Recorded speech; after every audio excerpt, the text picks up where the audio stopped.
Video की starting में हम प्रिंसिपल नाम के जो कि एक चिड़िया को पकड़ने की कोशिश कर रहा होता है। वो चिड़िया उस जगह में से चढ़ा रहा होता है बोना बोना कहकर, और ये भी कहता है कि अगर तुम पे दम है तो मुझे पकड़ के तो दिखाओ। उसी वक्त प्रिंसिपल अपने दादाजी को उस चिड़िया को आज रात के लंच के लिए हंट करने के लिए कहता है। उसके दादाजी किसी खली से कम नहीं थे। उसके दादाजी को देखकर पहले ही उस बर्ड की फट चुकी थी। यहाँ उसके दादाजी के हत्थे कुछ नहीं लगता तो वो पास पड़े एक वेपन को उस चिड़िया के ऊपर फेंक कर मारता है, जिसपे कि वो चिड़िया नॉकआउट होकर नीचे गिर जाती है। और उसे बचाने के लिए प्रिंसिपल पे उसके पीछे भागने लगता है, क्योंकि आज रात वो भूखा नहीं सोना चाहता था। इसके बाद हम अगले सीन में प्रिंसिपल के दादाजी को देखते हैं, जो कि उस बर्ड को काटने की जिम्मेदारी प्रिंसिपल के ऊपर छोड़ देता है। और हम देखते हैं कि प्रिंसिपल एक ही हाथ से उस बर्ड को नंगा कर देता है। थोड़ी देर बाद जब वो रात का डिनर खा ही रहे होते हैं, हम उस बर्ड के गर्दन के नीचे किसी तरीके का मैजिकल सिंबल देखते हैं। और ये चीज बिल्कुल भी सही नहीं थी, यानी कि किसी ने उस बर्ड को टेम करके रखा हुआ था और जानबूझकर इस आइलैंड में भेजा था। अगले दिन हम देखते हैं कि प्रिंसिपल अपने दादाजी के साथ ट्रेनिंग कर रहा होता है। पहले तो वो अपने दादाजी के हार्ट अटैक से बच जाता है, लेकिन एंड में उसके दादाजी उसे पकड़कर हरा देते हैं। लेकिन प्रिंसिपल अपनी हार के लिए रोता नहीं है, बल्कि खुश हो रहा होता है कि एटलीस्ट उसने पहले के मुकाबले थोड़ी सी ग्रोथ तो करी। यहाँ उसके दादाजी इसके बाद बर्तन धोने के लिए नदी किनारे चले जाते हैं। उसी वक्त उन्हें याद आता है कि वो कुछ चीज भूल रहे हैं, यानी कि प्रिंसिपल का बर्थडे कल है। इसके बाद दादाजी भागते हुए प्रिंसिपल के पास जाते हैं और उसे इसके बारे में बताते हैं। प्रिंसिपल वो झाड़ी में हल्का हो रहा होता है। वो अपने दादाजी से कहता है कि इसमें बड़ी बात क्या है, बर्थडे तो हर साल आता है ना। उसके दादाजी बताते हैं कि तुम इस बार 16 साल के होने वाले हो, यानी कि एडल्ट। इस बात को सुनकर प्रिंसिपल काफी ज्यादा खुश होता है और कहता है कि क्या अब मैं बड़ा आदमी बन चुका हूँ, यानी कि मैं एक दो लड़कियां तो पटा ही सकता हूँ। उसके दादाजी उसे बताते हैं कि जिंदगी में लड़कियों के अलावा भी बहुत सारी चीजें होती है। तुम्हें बड़े होकर आर्मी ज्वाइन करनी है, भूलो मत, तुम्हें एक पावरफुल वॉरियर बनना है। जानते हो इस आइलैंड के सबसे नीचे बहुत सारे इंसान रहते हैं, उनके अपने अपने गिल्ड है। वहाँ अलग अलग तरह के जानवर भी रहते हैं, जिन्हें हंट करके लोग पैसे कमाते हैं और उन पैसों से मजे करते हैं। क्या तुम नीचे जाने के लिए एक्साइटेड नहीं हो? हम देखते हैं कि प्रिंसिपल को वैसी जिंदगी नहीं जीनी दी,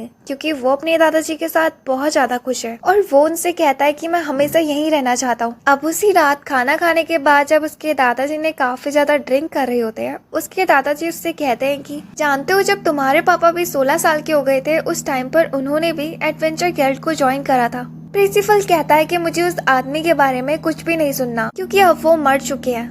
और रही बात एडवेंचरर बनने की, तो अभी भी बहुत ज्यादा समय है, तब तक मैं वो समय आपके साथ गुजारना चाहता हूँ। अब उसी रात हम देखते हैं कि प्रिंसिपल कितना ज्यादा एक्साइटेड था कल अपने बर्थडे के लिए, और 16 साल का होने के बाद वो बहुत ज्यादा मजे कर सकता है। वो आइलैंड के किनारे बैठकर आसमान को देख रहा होता है। उसी वक्त उसकी आंख लग जाती है। थोड़ी देर बाद जब वो आधी रात को उठता है तो वो देखता है कि धुंध के बीच से एक बंदा उड़ते हुए नाव में उन्हीं के आइलैंड की तरफ बढ़ते जा रहा है। वो एक नाइट होता है। वो उस जगह में कहता है कि जिसने भी मेरे बर्ड को मारा था वो जरूर इसी आइलैंड में मौजूद होगा। वो इसके बारे में प्रिंसिपल से पूछता है तो प्रिंसिपल उसे बताता है कि हमने तो उसे मस्त रोस्ट करके खा दिया। क्या वो तुम्हारी बर्ड थी? वैसे सच बताऊं तो उसका टेस्ट इतना भी ज्यादा बुरा नहीं था।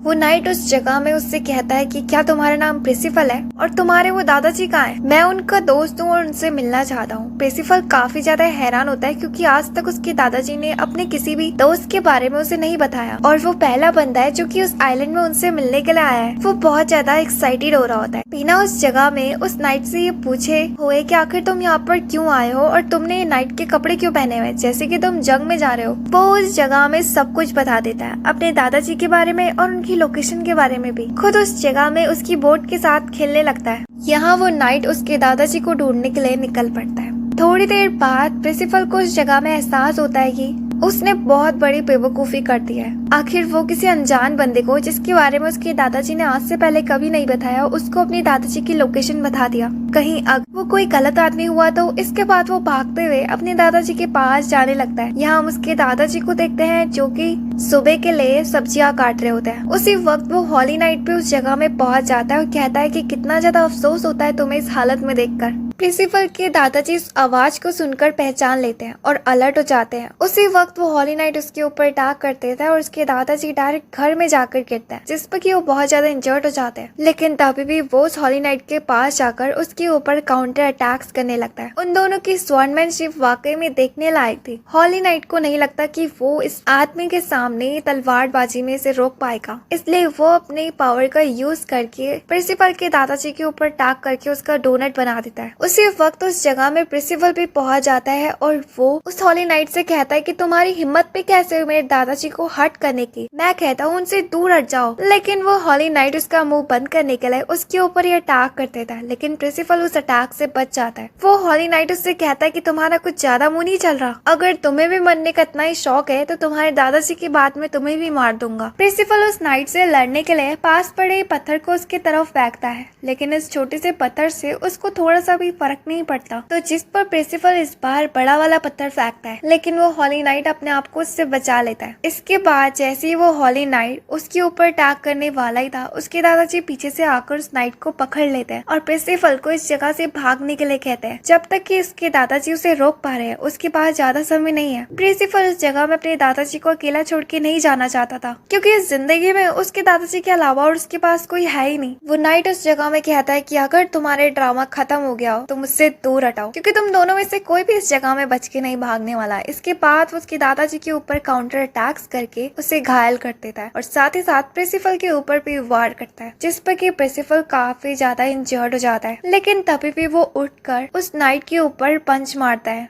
लेकिन उसका पंच बहुत ही ज्यादा वीक था, जिस पर कि वो हॉली नाइट उसे लात मारकर दूर कर देता है। यहाँ पर प्रिंसिपल के दादाजी उससे पूछते हैं कि आखिर वो यहाँ पर क्यों आया है। वो भी इस वक्त, अगर उसे मारना ही होता तो वो उसे कब का मार चुका होता। वो नाइट उस जगह में कहता है कि मैं यहाँ पर किंग के ऑर्डर के लिए आया हूँ। असल में कुछ दिनों पहले ये भविष्यवाणी करी थी कि 4 नाइट्स में से कोई ना कोई राजा को मारने वाला है, और भूलो मत कि तुम भी उन नाइट्स में से पहले आते थे, तो इसलिए मैंने तुम्हें मारा है। वेल, इस बात का सबूत तो उस हॉली नाइट के पास कुछ भी नहीं है, पर तभी भी उसे प्रिंसिपल को इतने बुरी तरीके से इंजर्ड नहीं करना चाहिए था, क्योंकि उसमें उसकी क्या गलती। इसके बाद वो हॉली नाइट उस जगह से चले जाता है। हम देखते हैं कि प्रिंसिपल जो कि खड़ा होता है और वो अपने दादाजी से माफी मांग रहा होता है कि वो उन्हें नहीं प्रोटेक्ट कर पाया। हैरान कर देने वाली बात तो ये थी कि इतना ज्यादा इंजर्ड होने के बाद भी प्रिंसिपल अभी भी जिंदा था। उसके दादाजी उससे कहते हैं कि मुझे तुम्हारे ऊपर बहुत ज्यादा गर्व है कि तुमने उतना करा जितना कि तुमसे हो सकता था। उसी वक्त उसके दादाजी की काफी ज्यादा तबीयत खराब हो जाती है और वो जमीन में गिर जाते हैं, लेकिन वो प्रिंसिपल से कहते हैं कि उसके पास ज्यादा समय नहीं है। वो एक बहुत जरूरी बात उसे बताना चाहते हैं मरने से पहले। आज जो नाइट यहाँ पर आया था उसका नाम आयरन नाइट है, और वो और कोई नहीं बल्कि प्रिंसिपल के फादर है। जिस बात को सुनकर प्रिंसिपल काफी ज्यादा हैरान होता है, क्योंकि उसके दादाजी ने बचपन से लेकर अब तक उसी से सिर्फ यही कहा है कि उसके फादर कब के मर चुके हैं, जब मेरी उम्र लगभग 2 साल थी। और आखिर अगर वो मेरे फादर होते भी तो कोई अपने बच्चे को इतनी बुरी तरीके से कैसे मार सकता है। उसके दादाजी उससे कहते हैं कि मेरे पास ज्यादा समय नहीं है तुम्हें ये बात बताने के लिए, इसलिए मैं चाहता हूँ कि तुम जाकर अपने फादर को ढूंढो, वही तुम्हें सब कुछ बताएंगे। वो इतने भी ज्यादा नफरत नहीं करते तुमसे, और शायद इस काम में मैं अब तुम्हारी मदद नहीं कर सकता। तुम्हें आगे की जिंदगी खुद से जीनी होगी और खुद के लिए। चाहो जाकर वो जिंदगी जियो जो कि सबके सब जी रहे हैं। अगली सुबह जब प्रिंसिपल की आंख खुलती है तो वो अपने दादाजी को अपने बगल में मरा हुआ पाते हैं। इसके बाद वो अपने दादाजी की डेड बॉडी को दफना देता है और बहुत ज्यादा अकेला महसूस कर रहा होता है, क्योंकि ये पूरी जिंदगी में पहली बार था जैसे कि उसने अपने सामने खोया था किसी अपने को। वेल, इसके बाद वो घर के पास जाता है जहाँ पर सब कुछ टूटा हुआ था। वो वहाँ पर सामान को ठीक करने लगता है। तभी उसी वक्त उसे एक पेटी दिखाई देती है। उस पेटी के अंदर प्रिंसिपल के नए कपड़े और जूते थे, और असल में ये चीज खुद उसके दादाजी ने अपने हाथों से सिले थे, क्योंकि वो चाहते थे कि जब प्रिंसिपल बड़ा हो जाए तो वो अपने एडवेंचर में इन्हीं कपड़ों को पहन कर जाए। प्रिंसिपल अपने दादा की ग्रेव के पास आता है और उनसे वादा करता है कि वो उनके सपने को जरूर पूरा करेगा। वो इस कैप को पहनकर उस जगह से भागने लगता है, लेकिन उस ड्रेस का साइज कुछ ज्यादा ही लंबा था, जिस पर कि वो धड़ाम से नीचे गिर जाता है। इसके बाद वो उस आइलैंड से नीचे नीचे उतरने लगता है, लेकिन वो जितना ही नीचे जा रहा था उसे जमीन दिखती ही नहीं है। काफी देर उतरने के बाद फाइनली जब उसे जमीन दिखाई देती है तो वो बहुत ज्यादा खुश होता है, और एक्साइटमेंट की वजह से वो पहाड़ी से नीचे गिर जाता है, जहाँ उसे डोरेमोन जैसा क्रिएचर दिखाई देता है। वो उस जगह में उससे बात करने लगता है और कहता है कि क्या तुम भी इस जगह में एडवेंचर करते हो? जानते हो मैं कहाँ से आया हूँ, मैं ऊपर से आया हूँ। उस क्रिएचर को लग रहा होता है कि ये बकवास कर रहा है और उसे उसकी एक भी बात समझ में नहीं आ रही थी, इसलिए वो उस जगह से भाग जाता है प्रिंसिपल को इग्नोर करते हुए। लेकिन प्रिंसिपल उसका पीछा नहीं छोड़ता, बल्कि उससे बातें करते करते उसके पीछे भी पड़ जाता है। वो जानवर भाग कर भी दूर होने की कोशिश करता, लेकिन प्रिंसिपल अभी भी उसका पीछा कर रहा था। भागते भागते यहाँ पर कि वो एक बंदे को नोटिस करता है। असल में वो उस जगह में अपने ग्रुप के साथ था। वो बंदा कुछ कागज के टुकड़ों को आसमान में उड़ाता है और उन सारे टुकड़ों पर आग जलने लगती है और उसी वक्त एल्वा नाम की लड़की अपनी मैजिक से उन सारे कागज को गायब कर देती है और अपने मंकी से उस जगह में खेल दिखाने लगती है। उनके ग्रुप में जो लास्ट बंदा था, हम देखते हैं कि वो उनके साथ ऐसे फालतू का काम नहीं करना चाहता था, जिस पे कि उस गैंग का मेंबर उसके ऊपर चिल्लाने लगता है। दूसरी तो प्रिंसिपल जो कि दूर से उनके मैजिक को देख रहा था, वो काफी ज्यादा हैरान और खुश होता है और उस जगह में तालियां बजाने लगता है। वो सबके सब बहुत ज्यादा हैरान होते हैं कि आखिर ये बच्चा यहाँ पे क्या कर रहा है, क्योंकि हम जिस वक्त इस जगह में खड़े हैं ये आसपास के गांव से काफी ज्यादा दूर में। वहाँ में से जो डरी नाम का बंदा होता है वो प्रिंसिपल से कहता है कि ओए बच्चे, हम ये शो किसी को भी फ्री में नहीं दिखाते, चल अब हमें कुछ पैसे दे। प्रिंसिपल बहुत ज्यादा हैरान होता है कि आखिर वो किस पैसे की बात कर रहा है, क्योंकि जहाँ पर वो रहता था वहाँ पर तो उसके दादाजी ने कभी भी उसे पैसों के बारे में बताया ही नहीं। टोनी उससे कहता है कि ठीक है, तुम्हारे पास पैसा नहीं है तो कोई नहीं, हम तुम्हारे सामान को ले जा रहे हैं। इसके बाद वो अपने पावर से प्रिंसिपल को हवा में उड़ाने लगता है, लेकिन प्रिंसिपल को उस जगह में काफी ज्यादा मजा आ रहा होता है। इसी मौके का फायदा उठाकर टोनी अपने दोस्तों के साथ उसके सामान को लेकर भागने लगता है। एल्वा उससे कहते कि तुम कितने ज्यादा बदतमीज हो, आखिर तुम एक छोटे बच्चे के साथ ऐसा कैसे कर सकते हो और वहाँ पर हम उसे अकेला छोड़कर क्यों भाग रहे हैं। टोनी उससे कहता है कि तुम्हें उसकी इतनी ज्यादा परवाह है तो बोलो, मैं तुम्हें भी उतार देता हूँ। उसी वक्त प्रिंसिपल काफी ज्यादा स्पीड से भागते हुए उनकी गाड़ी के आगे आकर खड़ा हो जाता है, जिसे देखकर वो सबके सब काफी ज्यादा हैरान होते हैं।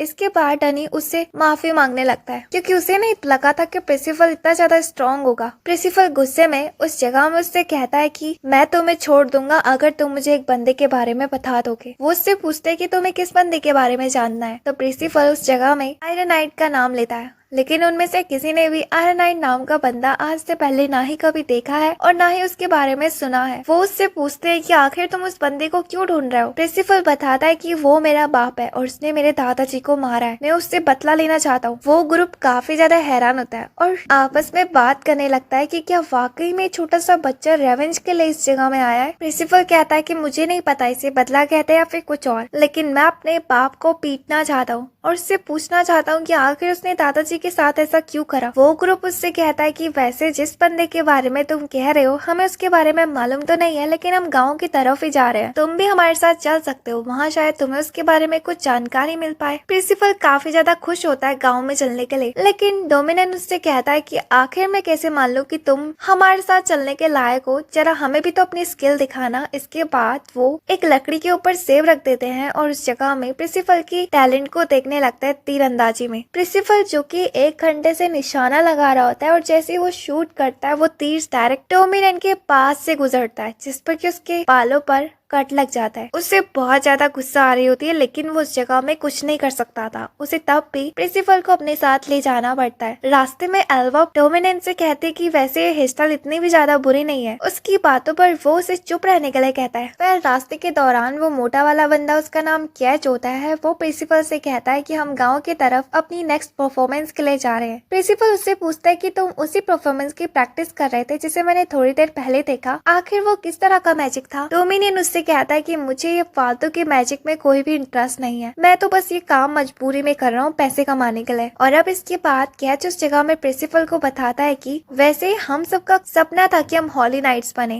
लेकिन उससे पहले हमें इस जगह में सरवाइव करने के लिए पैसे कमाने होंगे और इसके लिए हम इस काम को करते हैं। प्रिंसिपल कहता है कि क्या कहा तुमने, हॉली नाइट? मैंने सुना है इसके बारे में, मेरे दादाजी और पापा भी पहले हॉली नाइट्स रह चुके हैं। कैच और एल्वा काफी ज्यादा हैरान होते हैं। वो उससे पूछते हैं कि इसका मतलब तुम हॉली नाइट के बेटे हो, है ना? वैसे तुम्हारा गांव कहाँ है? प्रिंसिपल बहुत ज्यादा कंफ्यूज होता है क्योंकि उसे अपने गांव का नाम नहीं पता था, इसलिए वो चुप हो जाता है। इसके बाद जैसे ही वो गांव के नजदीक पहुंच जाते हैं, कुछ लोग भागते हुए उनके पास आते हैं और मदद मांग रहे होते हैं, क्योंकि उनके गाँव में एक वुल्फ घुस चुका है और आतंक मचा रहा है। वो उस जगह में उन लोगों को बाहर जाकर हॉली नाइट से मदद मंगाने के लिए कहते हैं। डोमिनियन को लगता है कि शायद वो कोई नॉर्मल वुल्फ होगा, इसलिए वो कहता है कि इस काम को तुम हमारे ऊपर छोड़ दो, इसके बदले में थैंक्स कहने की जरूरत नहीं है, हमें आज रात को रुकने रहने के लिए होटल प्रोवाइड कर देना और खाना भी। यहाँ पर जब वो गाँव के अंदर पहुँचते हैं तो उन सब के उस वुल्फ को देखकर फट जाती है, क्योंकि जो उन्होंने इमेजिन करा था उससे तो लाख गुना बड़ा था वो वुल्फ, जिसे देखकर डोमिनियन और उसका ग्रुप दुम दबाकर उस जगह से भागने लगते हैं। लेकिन प्रिंसिपल रुक कर उन लोगों की मदद करना चाहता था। डोमिनियन उससे कहता है कि बेवकूफी मत करो, तुम सिर्फ बच्चे हो अभी। लेकिन प्रिंसिपल कहता है कि हम लोगों को अकेला छोड़ के कैसे जा सकते हैं, अगर हमने इसी वक्त इसे नहीं रोका तो ये सारे लोगों को मार देगा। और इसके बाद प्रिंसिपल अपने बो और एरो को लेकर उस वुल्फ के ऊपर निशाना लगाने लगता है। अब जैसा कि उसका निशाना बहुत ज्यादा बेकार था तो वो तीर उड़ के उसी के सर पर लग जाते हैं और एक तीर उसके कपड़े पर, जिस पर कि वो जमीन में अटक जाता है। उसी वक्त वो वुल्फ प्रिंसिपल के ऊपर अटैक कर देता है, लेकिन सही टाइमिंग में डोमिनियन आकर उससे बचा लेता है, लेकिन खुद इस वजह से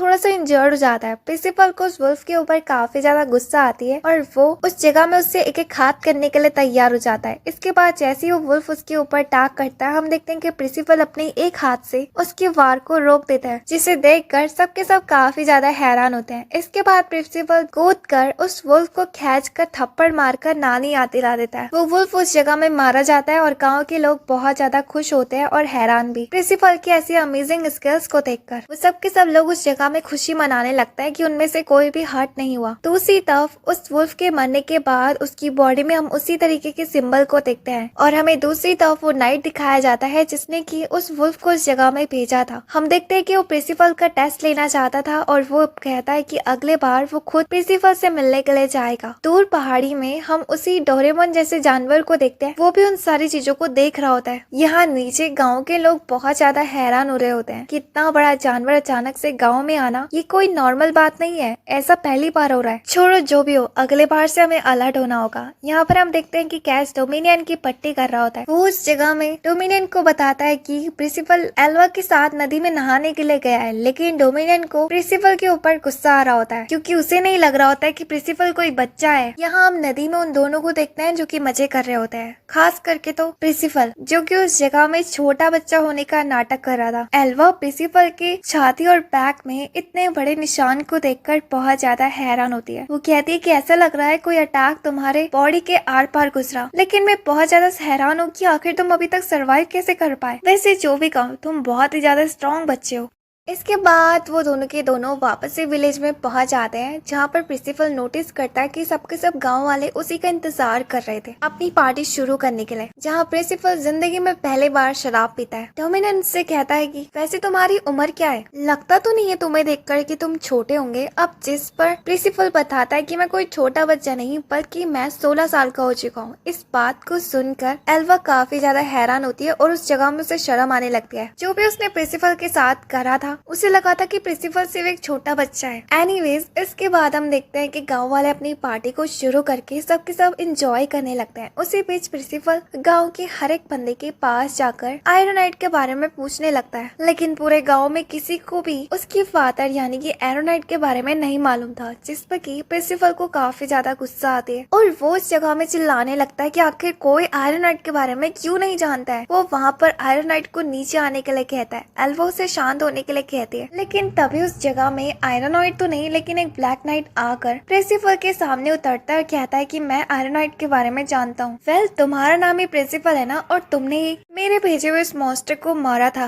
वाकई में तुम बहुत ज्यादा स्ट्रॉन्ग हो। मैंने सुना था कि आयरोनाइट ने तुम्हें तुम्हारे दादाजी के साथ मार दिया था, लेकिन जैसे तुम अभी भी बचे हुए हो, क्या तुम्हारे ग्रैंडफादर भी जिंदा है? लेकिन वो कहता है कि शायद मुझे नहीं लगता, तुम्हारे ग्रैंडफादर काफी ज्यादा बूढ़े हो चुके थे और तुम्हारे पास एक अनोखा आर्मर है, शायद इसी वजह से तुम आयरोनाइट के अटैक से बच गए। कैच उस जगह में उस हॉली नाइट से कहता है कि तुम्हारी हिम्मत कैसे हुई? अगर तुम इस जगह में प्रिंसिपल को हर्ट करने के लिए आए हो तो तुम्हें पहले मेरे ऊपर से गुजरना होगा। अब जिस पर कि वो हॉली नाइट उसका मुंह बंद कराने के लिए उसे धक्का देकर अपने रास्ते से साइड कर देता है। वो कैच से कहता है कि तुम्हें बीच में बोलने की जरूरत नहीं है, मुझे माफ करना कि शायद मैंने तुम्हें ज्यादा जोर से धक्का दे दिया हो, लेकिन ये मामला मेरे और प्रिंसिपल के बीच में है। प्रिंसिपल उससे पूछता है कि तुम मेरे और मेरे दादाजी के बारे में कैसे जानते हो? तुमने कहा कि तुम मेरे मेरे फादर के बारे में भी जानते हो, तुम हो कौन? वो हॉली नाइट अपना नाम पाइक्रेट बताता है और उस जगह में मुद्दे पे न आके बातें को मारा होता है। उसकी बातों को सुनकर प्रिंसिपल को काफी ज्यादा गुस्सा आती है और वो उससे कहता है कि मैं सिर्फ 5 तक गिनती गाऊंगा, अगर तुमने मुझे सब कुछ नहीं बताया तो मैं तुम्हारे ऊपर टाक करूंगा। पाइक्रेट उससे कहता है कि ये आइडिया इतना भी ज्यादा बुरा नहीं है। इसके बाद वो दोनों के दोनों एक दूसरे से लड़ने के लिए तैयार हो जाते हैं। उन दोनों के बीच मुकाबला देखकर आसपास जितना भी लोग मौजूद था वो उस जगह से भाग जाते हैं। प्रिंसिपल पाइक्रेट की तरफ भागने लगता है अटैक करने के लिए। पाइक्रेट उस जगह में प्रिंसिपल से कहता है कि अगर तुमने मुझे हरा दिया तो मैं तुम्हें आयरन नाइट के बारे में बता दूंगा, लेकिन अगर तुम हार गए तो तुम्हें मेरे साथ चलना होगा ट्रेनिंग सेंटर में और वहाँ जाकर तुम्हें मेरे अंदर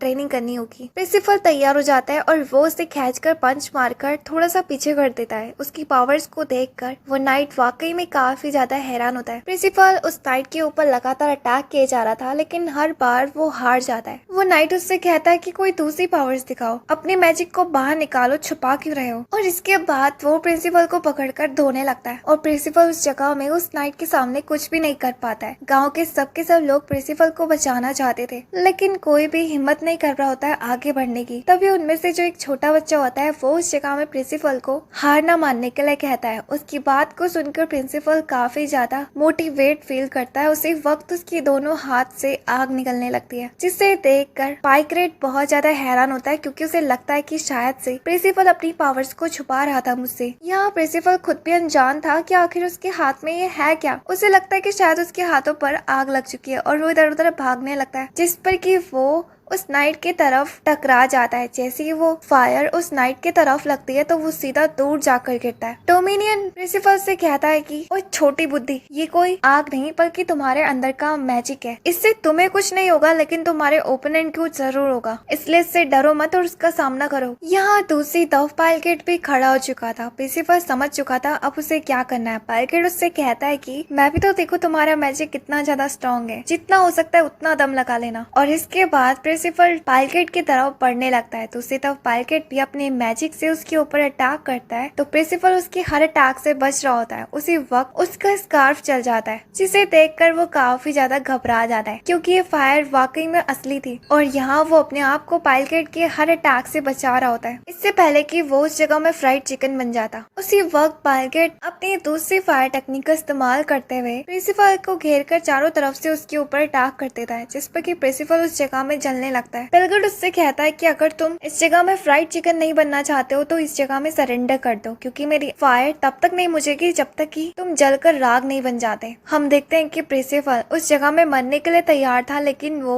पाइलकेट से हार नहीं मानना चाहता था। यहाँ पर डोमिनियन और वो सबके सब उसे हार मानने के लिए कह रहे होते हैं क्योंकि वो पाइलकेट की इस फ्लेम के सामने नहीं जीत सकता। दूसरी तरफ हम यहाँ पर प्रिंसिपल को देखते हैं जो कि अपने मैजिक से अपनी पूरी बॉडी को कवर कर लेता है। जो भी कहो उस पे दिमाग तो था। उसकी ऐसे ट्रिक पर पाइलकेट भी काफी ज्यादा इम्प्रेस होता है लेकिन वो उससे कहता है कि ये काम ज्यादा देर तक नहीं चल पाएगा। उसी वक्त प्रिंसिपल उस जगह में अपने मैजिक स्किल का यूज करके छोटे छोटे क्रिएचर्स को पाइलकेट के ऊपर अटैक करने के लिए भेज देता है। वो क्रिएचर्स पाइलकेट के हाथ को नीचे कर रहे होते हैं उसके मैजिक को रोकने के लिए और फाइनली वो उस चीज में सक्सेसफुल भी हो जाते हैं, लेकिन तब तक काफी ज्यादा देर हो चुकी थी क्योंकि प्रिंसिपल का उस जगह में जला हुआ ब्रेड बन गया था। बट उसी वक्त वो अपने हीलिंग मेथड से अपने आप को हील कर लेता है और पाइलकेट की तरफ बढ़ने लगता है उसके ऊपर अटैक करने के लिए।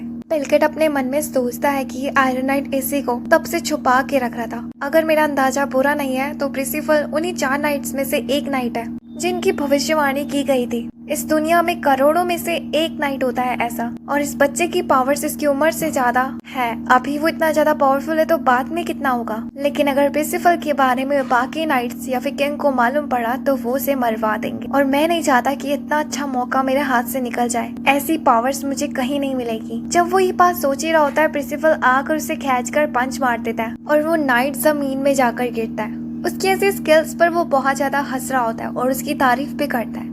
उस तारीफ को पाकर प्रिंसिपल भी काफी ज्यादा इम्प्रेस होता है, लेकिन उसी वक्त वो अपने होश में आ जाता है और उसके ऊपर चिल्लाने लगता है। हम देखते हैं कि उसी वक्त वो नाइट एक झटके में अपने आप को प्रिंसिपल के उन मिनी क्रिएचर से छुड़ा देता है और प्रिंसिपल की तरफ बढ़ने लगता है, ये कहते हुए कि भले ही तुम काफी ज्यादा स्ट्रॉन्ग हो लेकिन हो तुम अभी भी बच्चे। डोमिनियन को इस बारे में मालूम था कि प्रिंसिपल उस नाइट के सामने थोड़ी भी देर नहीं टिक पाएगा अगर वो नाइट अपनी पूरी पावर का इस्तेमाल करने लगा तो, इसलिए वो उस नाइट को अपने मैजिक से हवा में उड़ाने लगता है और प्रिंसिपल को जल्द से जल्द इस जगह से भागने के लिए कहता है। उसके बाद ज्यादा समय नहीं था और वैसे भी प्रिंसिपल उससे नहीं जीत पाएगा। प्रिंसिपल कहता है कि मैं कैसे भाग सकता हूँ, अभी तो उसने मुझे आयरन नाइट के बारे में कुछ बताया ही नहीं है। डोमिनियन उससे कहता है कि बेवकूफी मत करो। तो उसी तरफ हम पेलकेट को देखते हैं जो कि काफी बड़ा अटैक करता है और अपने आप को छुड़ा लेता है। उस अटैक की वजह से डोमिनियन भी बहुत ज्यादा इंजर्ड हो चुका था। इसके बाद पेलकेट सामने आने लगता है प्रिंसिपल को हराने के लिए। उसी वक्त उस जगह में वही डोरेमोन वाला क्रिएचर आकर मैजिक स्पेल स्टोन की मदद से काफी बड़ा धमाका करता है और वो सब के सब लोग तो उसी जगह में टेलीपोर्ट हो जाते हैं जो कि उस गांव के लगभग 30 माइल्स दूरी पर था। प्रिंसिपल वापस जाना चाहता था क्योंकि अभी गांव के लोग वहाँ पर मौजूद है उनकी मदद करने के लिए। वो डोरेमोन वाला क्रिएचर से कहता है कि क्या वाकई में तुम्हारे साइज की तरह तुम्हारा दिमाग भी छोटा है? वो नाइट उस जगह में तुम्हें लेने के लिए आया था, ना कि गाँव वालों को, और जैसा कि तुम वहाँ पर मौजूद नहीं है तो वो किसी को भी हर्ट नहीं करेगा, इसलिए मैं जहाँ तुम्हें चलने के लिए कहता हूँ मेरे पीछे पीछे आओ। प्रिंसिपल कहता है कि नहीं, अभी तक उसने मुझे आयरन नाइट के बारे में नहीं बताया। वो क्रिएचर उससे कहता है कि तुम्हें वाकई में लगता है कि उसे आयरन नाइट के बारे में मालूम है? माना कि वो दोनों की दोनों नाइट्स है और उस इविल किंग के अंदर सर्व करते हैं, लेकिन तभी भी उसको आयरन नाइट की लोकेशन के बारे में नहीं मालूम। वो तुम्हें बेवकूफ बना रहा था और तुम बन भी रहे थे। प्रिंसिपल उससे कहता है कि फिर वो मुझे हर्ट क्यों करना चाहता था और मुझे अपने साथ क्यों ले जाना चाहता है? वो क्रिएचर उससे कहता है कि मुझे नहीं मालूम, पर मुझे इतना मालूम है कि तुम उन्हीं 4 नाइट्स में से एक हो जो कि उस इविल किंग के मौत का कारण बनेगा, इसलिए वो चाहता है कि उन 4 नाइट्स को बनने से पहले ही पकड़ ले और खत्म कर दे। प्रिंसिपल कहता है कि क्या वाकई में मैं उन 4 नाइट्स में से एक हूँ? बाकी के नाइट्स कहाँ है? वो क्रिएचर कहता है कि मुझे क्या पता, शायद उनमें से कुछ अब तक बन गए होंगे और शायद उनमें से कुछ अभी तक पैदा ही नहीं होंगे। मुझे इस सब चीज के बारे में इसलिए मालूम है क्योंकि मुझे फ्यूचर से भेजा गया है उन 4 नाइट्स की मदद करने के लिए। मुझे उन 4 नाइट्स में से एक मिल चुका है जो कि तुम हो प्रिंसिपल। बाकी को ढूंढने के लिए तुम्हें मेरी मदद करनी होगी। यहाँ हम उसी इविल किंग को देखते हैं जो कि अपने सारे नाइट से कह रहा होता है कि तुम्हें जल्द से जल्द उन 4 नाइट्स को ढूंढना ही होगा।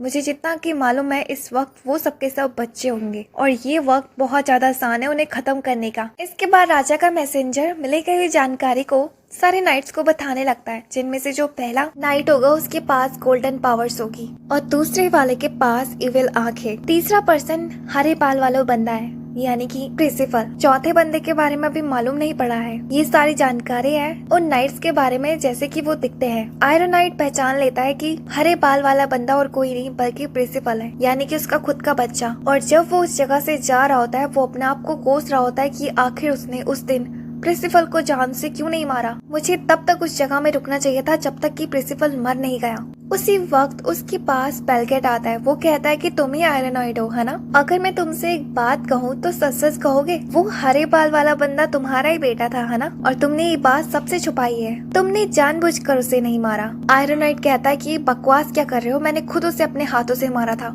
लेकिन तुम्हें उसके बारे में कैसे मालूम है? पेलकेट उससे कहता है कि थोड़ी देर पहले मैं उसी से लड़के आ रहा हूँ। आयरनॉइड कहता है कि फिर तो बहुत अच्छी बात है, तुमने जरूर उसे खत्म कर लिया होगा। पेलकेट कहता है कि तुम्हें नहीं लगता ऐसे पावर्स वाले बंदे को मारना बेकार होगा? क्यों ना हम उसकी पावर्स का इस्तेमाल करें। आयरनॉइड को उसके ऊपर बहुत ज्यादा गुस्सा आती है और वो उसके ऊपर अटैक कर देता है। हम देखते हैं कि पेलकेट उसके अटैक से अपने आप को बचा लेता है और उससे कहता है कि एक बार खुद सोच के देखो, क्यों ना हम प्रिंसिपल को अपने अंदर ट्रेन करें और उसे अपनी ही टीम में रख ले। आयरनॉइड उससे कहता है कि तुम कहाँ थे सबसे ज्ञानी बाबा? तुम्हें क्या लगता है हम सबके सब लोग बेवकूफ हैं? हम उससे कितना भी ट्रेन करते लेकिन एक ना एक दिन वो जरूर हमारे लिए खतरा बनेगा। तो उसी तरफ हम प्रिंसिपल और उन बाकी सबको देखता है। प्रिंसिपल कहता है कि मुझे नहीं लगता मैं आने वाले टाइम पर वर्ल्ड को डिस्ट्रॉय करने वाला हूँ। वो फॉक्स उससे कहता है कि जरूर करोगे अगर तुम्हें सही रास्ता नहीं मिला तो। चलो अब हमें तुम्हारे दोस्तों को ढूंढना होगा, यानी कि बचे हुए 3 नाइट्स को। इससे पहले हमें किंगडम ऑफ लियोनेस ने जाना होगा और वो जगह बहुत बहुत ही ज्यादा बड़ी है। इस बात को सुनकर प्रिंसिपल काफी ज्यादा खुश होता है क्योंकि वो इस जगह को देखने के लिए एक्साइटेड था। डोमिनियन साथ चलने से मना कर देता है क्योंकि अभी भी उसके दोस्त उसी गाँव में पीछे छूट गए थे। प्रिंसिपल उससे जिद करने लगता है चलने के लिए, ये कहते हुए कि उन दोनों को कुछ नहीं होगा, तो जिस पर डोमिनियन एग्री हो जाता है। इसके बाद वो लोग अपनी जर्नी को शुरू करते हैं जहाँ उन्हें चलते चलते इस जगह से लगभग 200 माइल्स दूर जाना था। बट 1 माइल चलने पर ही हम देखते हैं कि प्रिंसिपल को भूख लग जाती है और वो उस जगह में उन सब के लिए हंट करने के लिए डिसीजन लेता है। डोमिनियन उसे मना कर देता है क्योंकि वो नहीं चाहता था लास्ट टाइम जो भी उसने करा है वो फिर से हो, इसलिए वो इस बार खुद हंट करने के लिए तैयार हो जाता है। हम देखते हैं कि डोमिनियन इतना भी ज्यादा अच्छा नहीं था एरो और बो में, उसका निशाना हर बार चूक जा रहा था, बट एटलीस्ट कम से कम वो तीर पीछे मुड़कर उसे तो नहीं लग रहे थे। यहाँ पर प्रिंसिपल खाना ढूंढते ढूंढते एक जगह में पहुंच जाता है जहाँ पर कि उसे तरह की चट्टान दिखाई देती है। यहाँ पर हम डोमिनियन को देखते हैं जिसका एक तीर उड़ते हुए जियांट नन को लग जाता है, बट वो नन उसके ऊपर गुस्सा नहीं करती है। उसी वक्त उस नन को एक मैसेज मिलता है जहाँ पर कि 2 छोटे छोटे स्पिरिट्स उसे बताती है कि एक बच्चा अब एक चट्टान की तरफ जाते हुए गया है, वहीं पर ही जहाँ पर बहुत बड़े बड़े मॉन्स्टर्स रहते हैं, अगर हमने कुछ नहीं करा तो वो बच्चा मारा जाएगा। तो उसी तब हम यहाँ पर प्रिंसिपल को देखते हैं जो कि बड़ी आसानी से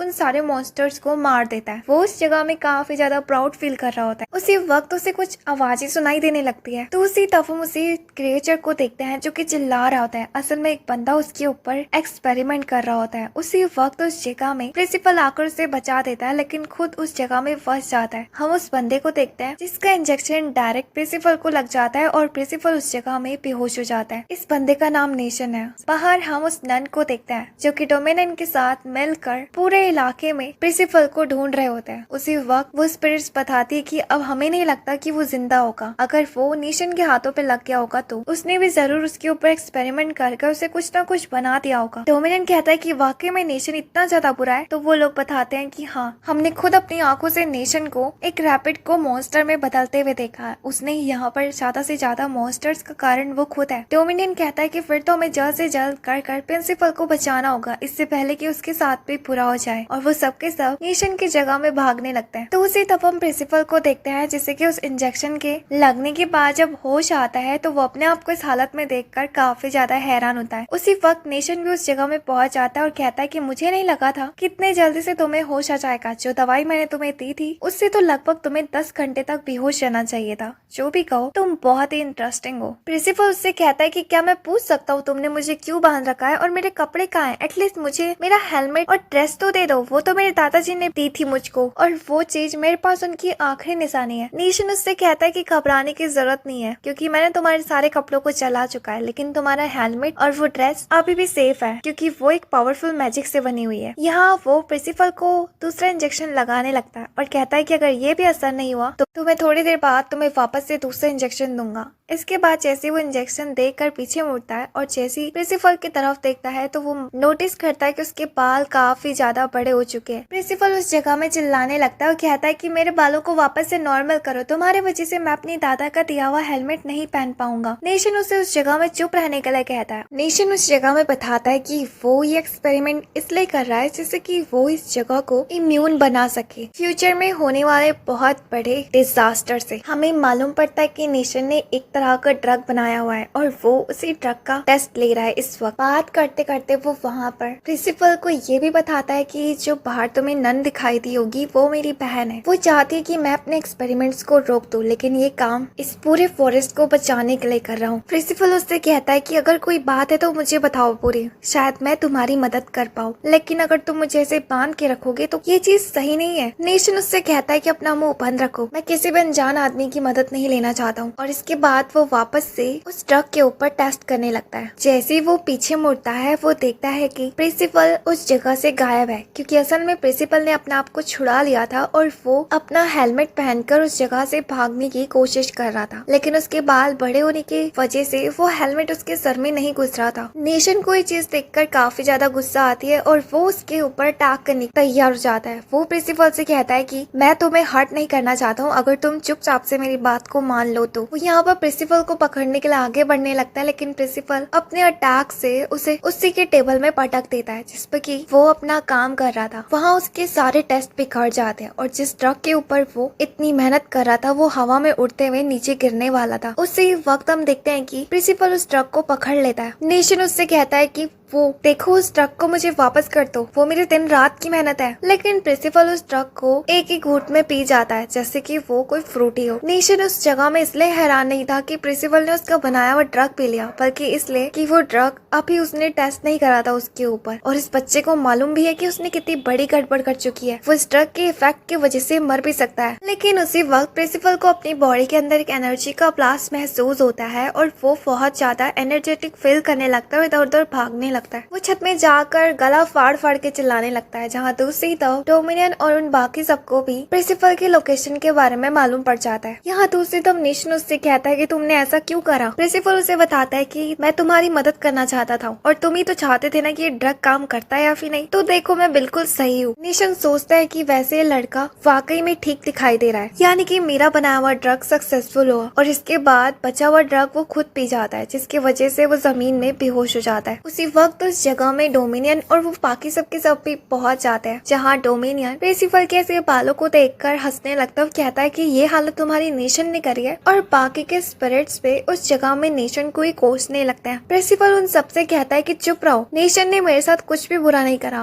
वो जो भी कर रहा है वो इस फॉरेस्ट को बचाने के लिए कर रहा है, यहाँ के सारे क्रिएचर्स को। लेकिन इस बात को मानने के लिए वो स्पिरिट्स तैयार ही नहीं थी। नेशन बेहोशी के हालत में ऑटो नाम के एक बंदे का जिक्र करता है, जिस बात को सुनकर वो फेरिस उस जगह में उन सबको बताती है कि ऑटो वो बंदा है जो कि बहुत सालों पहले हमारे इस जंगल में अपनी मेडिसिन की रिसर्च के लिए आया था। वो जब यहाँ की सबसे पहली बार फेरिस से मिला था तो उसकी फेरिस के साथ दोस्ती हो गई थी। इवन कि जब भी हमें उसकी मदद चाहिए रहती थी वो हमेशा हमारी मदद करता था और वो हमारे एक फॉरेस्ट का हिस्सा बन चुका था। एक दिन ऑटो को जियान काल मिले जो कि फॉरेस्ट में ही रहती थी। उससे उसे प्यार हो गया और उनका एक बच्चा हुआ जिसका नाम नेशन था। सब कुछ अच्छा बीत रहा था। उसी वक्त ऑटो अचानक से गायब हो गया। नेशन तब से अपने फादर को ढूंढने की पूरी कोशिश कर रहा है और इस जगह में एक्सपेरिमेंट्स किए जा रहे हैं। हमें नहीं पता पर पता नहीं क्यों। दूसरी तरफ हम फॉरेस्ट में उस क्रिएचर को देखते हैं जिससे कि प्रिंसिपल ने नेशन के एक्सपेरिमेंट से बचाया था। असल में वो एक क्रिएचर एक मॉन्स्टर को ऑर्डर दे रहा होता है इस पूरे फॉरेस्ट को डिस्ट्रॉय करने के लिए। उस मॉन्स्टर का नाम और कोई नहीं बल्कि ऑटो था, यानी कि नेशन के फादर मरे नहीं है बल्कि वो एक मॉन्स्टर में बदल चुके हैं। ऐसा क्यों वो हमें बाद में पता चलेगा। सीन प्रेजेंट में शिफ्ट होता है और यहाँ पर हम नेशन को देखते हैं जो कि उस ड्रग के इफेक्ट से जब होश में आता है तो वो उन सारे लोगों को बताता है कि हमें जल्द से जल्द कुछ करना होगा इससे पहले कि ये फॉरेस्ट पूरा तबाह हो जाए। उसकी बातों पर वो स्पिरिट्स यकीन करने के लिए तैयार नहीं थी। इवन कि वो उस जगह में उससे कहते हैं कि तुमसे बुरा इस फॉरेस्ट में और कोई हो ही नहीं सकता, इसलिए तुम्हें ही मर जाना चाहिए। और इसके बाद वो उसके ऊपर पत्थर फेंकने लगता है जिस पे कि नेशन इंजर्ड हो जाता है। ये सब कुछ देखकर प्रिंसिपल उन सबसे कहता है कि तुम आखिर उसे पत्थर फेंक कर कैसे मार सकते हो, और बदले में वो उन सारे पत्थरों को वापस से उन्हीं की तरफ फेंकने लगता है। उसी वक्त अचानक से पूरे फॉरेस्ट में एक तरह की गैस रिलीज होने लगती है जिस वजह से जितने भी क्रिएचर्स उस फॉरेस्ट में मौजूद थे वो धीरे धीरे कर मरने लगता है। उस पर्पल गैस की वजह से उन सबको यकीन हो जाता है कि नेशन जिस खतरे की बात कर रहा था असल में यही वो खतरा है। इस गैस का असर सिर्फ और सिर्फ क्रिएचर्स पर ही नहीं बल्कि फॉरेस्ट के पेड़ पौधों पर भी हो रहा था। नेशन कहता है कि हमें जल्द से जल्द उस ड्रग का इस्तेमाल करना होगा। प्रिंसिपल काफी ज्यादा हैरान होता है और कहता है कि लेकिन उस ड्रग को तो मैं पी गया था पूरा, और अगर तुम उसे वापस से बनाने की सोच रहे हो तब तक बहुत ज्यादा देरी हो जाएगी। नेशन कहता है कि तुम इस चीज की चिंता मत करो, और इसके बाद वो अपनी मैजिक से उसी ड्रग को बनाने लगता है क्योंकि उसने उस ड्रग को पीकर उसका कॉपी अपने बॉडी में ऑलरेडी बना चुका था। वो उस ड्रग को पूरे फॉरेस्ट में फैला देता है जिस पे कि जितने भी क्रिएचर मरने लगे थे वो वापस से ठीक हो जाते हैं और पेड़ पौधे भी। नेशन उसे बताता है कि तब से वो एक्सपेरिमेंट्स इसी चीज पर किया जा रहा था क्योंकि उसके फादर ने उसे बताया था कि ये चीज फ्यूचर में कभी ना कभी हो सकती है, इसलिए मुझे इसके लिए रेडी होना होगा। मैंने इस ड्रग को इसलिए बनाया था जिससे कि किसी भी तरीके का पॉइजन अटैक काटा जा सकता है। कुछ देर बाद प्रिंसिपल को एक नया हेयर कट दिया जाता है और कुछ नए कपड़े भी। इसके बाद फेरिस उस जगह में नेशन से माफी मांगती है। नेशन बताता है कि गलती मेरी है क्योंकि कुछ एक्सपेरिमेंट्स के वजह से मैंने ही यहाँ के कुछ एनिमल्स को मॉन्स्टर बना दिया था। वहाँ पर वो डोरेमोन वाला क्रिएचर आता है और वो नेशन से पूछता है कि आखिर कौन तुम्हारे फॉरेस्ट को तबाह करना चाहता है। नेशन बताता है कि इसके बारे में मुझे नहीं मालूम, लेकिन जो भी हुआ अच्छा ही हुआ, और अगर इस जगह में प्रिंसिपल नहीं होता होता तो शायद ऐसा कभी नहीं हो पाता। यहाँ पर वो सबके सब इस चीज की खुशी मनाने लगते हैं कि वो काफी बड़े ट्रेजेडी से बच चुके हैं, लेकिन अभी भी खतरा बाकी था। उसी वक्त उस चट्टान की गुफा से काफी बड़ा मॉन्स्टर उस जगह में पहुंच जाता है, जो कि बहुत ज्यादा बदसूरत था, और वो और कोई नहीं बल्कि ऑटो था, जिसे देखकर नेशन उस जगह में पहचान लेता है। वेल, इसी के साथ ये यहीं पर ही एंड होता है। उम्मीद है कि आपको पसंद आया होगा। वीडियो को लाइक करके चैनल को सब्सक्राइब करना मत भूलना।